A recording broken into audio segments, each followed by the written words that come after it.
¿Y si la ciencia, con sus métodos rigurosos, pudiera demostrar que vivimos más de una vez? Hoy vamos a sumergirnos en el trabajo de un hombre que se atrevió a hacer precisamente eso, usar el método científico para explorar los misterios más profundos de nuestra existencia. Esta es la gran pregunta. Una pregunta que, a finales del siglo XIX, obsesionaba las mentes más audaces. Y es, desde luego, el motor de toda la increíble investigación que vamos a desgranar juntos. Para entender bien sus conclusiones, lo mejor es seguir sus pasos. Primero veremos quién era este científico de lo invisible. Después, cómo usó el hipnotismo como si fuera un escalpelo. Exploraremos sus alucinantes hallazgos sobre la exteriorización del espíritu. Y por último, las pruebas que encontró sobre las vidas pasadas. Bueno, pues conozcamos a nuestro protagonista. Y ojo, no estamos hablando de un místico o un visionario sin más. No. Hablamos del Coronel Albert de Rochas, nada menos que el administrador de la prestigiosa Escuela Politécnica de París. Un hombre de ciencia, un ingeniero, en plena era de avances, pero también de enormes prejuicios. Es que para entender a de Rochas hay que entender su tiempo, una época de una tensión brutal. La ciencia oficial era inflexible ante lo desconocido. Investigadores como el gran Charles Mauville luchaban por abrir un pequeño espacio para las ciencias psíquicas y estaban atrapados entre la credulidad de unos y el escepticismo casi dogmático de la academia. Y esta cita de Mauville lo clava. Ilustra a la perfección la mentalidad de la época. Es decir, negar la posibilidad de un fenómeno, ¿por qué? Pues simplemente porque no encaja en lo que ya creemos saber. Fue contra este muro de dogmatismo contra el que hombres como de Rochas tuvieron que chocar una y otra vez. Pasemos ahora a la herramienta, la llave maestra que de Rochas utilizó para intentar abrir las puertas de la percepción. Para él, el hipnotismo no era un espectáculo de feria, para nada. Era un instrumento de una precisión increíble, una especie de sonda para explorar las capas más y más profundas de la consciencia humana. Y claro, aplicaba el hipnotismo con un rigor casi militar. Su método era totalmente sistemático. Primero, inducía un estado de sonambulismo. Luego profundizaba ese estado con técnicas como los pases longitudinales, que eran, para que nos entendamos, unos pases magnéticos con las manos para calmar el sistema nervioso. Y solo entonces, en esos estados de conciencia tan especiales, accedía a la información, apuntando y registrando todo con la meticulosidad de un científico de laboratorio. Y es justo aquí, en la tercera fase de su investigación, donde sus experimentos revelan algo que, sencillamente, desafía toda comprensión materialista. De Rochas observó que la sensibilidad de sus sujetos podía literalmente salir de su cuerpo, existir en un espacio fuera de los límites de la piel.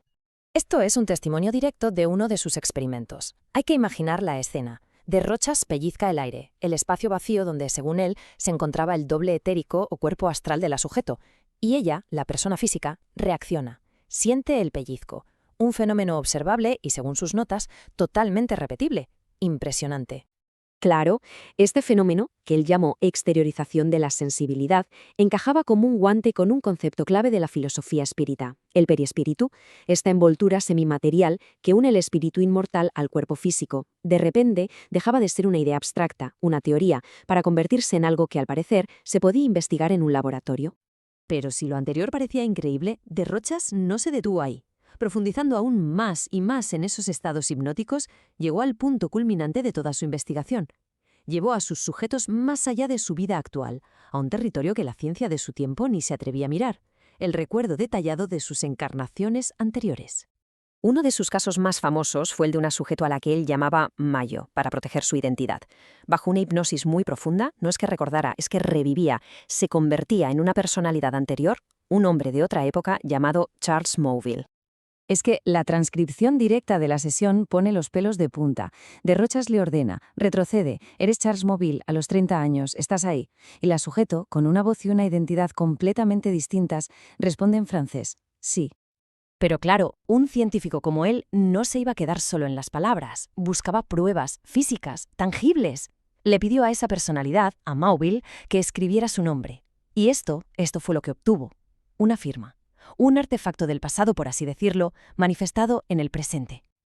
Y aquí está, para muchos, la clave de todo. Fíjense bien en la diferencia. A la izquierda, la letra de Charles Mauville, inclinada, angulosa. A la derecha, la escritura normal de la sujeto, mucho más redondeada y calmada. La grafología es completamente distinta. Para de Rochas esto iba muchísimo más allá de la simple sugestión, era la evidencia de un cambio total de personalidad, algo muy difícil de fingir y desde luego casi imposible de explicar por la ciencia de su época. Y a través de estas regresiones, los sujetos revelaban detalles fascinantes sobre la propia mecánica del renacer. Describían, por ejemplo, cómo el espíritu no toma posesión completa del cuerpo al nacer, sino que lo hace poco a poco, como por bocanadas, hasta más o menos los 7 años. Incluso contaban que durante ese tiempo podían verse a sí mismos, a su propio cuerpo de bebé, desde fuera. Entonces, ¿qué nos queda de este hombre tan singular? ¿Cuál es su legado? Pues Albert de Rochas construyó un puente entre la observación empírica, la ciencia rigurosa y metódica y las grandes preguntas de la filosofía espiritual. Esta tabla lo resume de una forma muy clara. Cada fenómeno que de Rochas investigó en su laboratorio tenía una correspondencia directa en la filosofía espírita.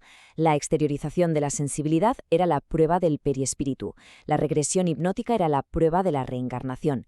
En esencia, lo que hizo fue aportar lo que él consideraba evidencia experimental a lo que hasta entonces era, para muchos, una cuestión de filosofía o de fe. Y esta cita final de la filosofía espírita resume a la perfección la visión del mundo que el trabajo de Rochas parece confirmar. El espíritu, a través de esa envoltura semimaterial que es el periespíritu, es el arquitecto del cuerpo físico.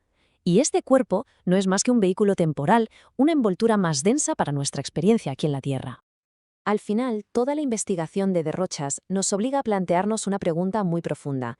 Si nuestra existencia es como un largo libro y cada vida que tenemos es solo un capítulo, ¿qué historia estamos escribiendo en el nuestro? La respuesta, desde luego, según esta visión, resuena mucho más allá de esta vida.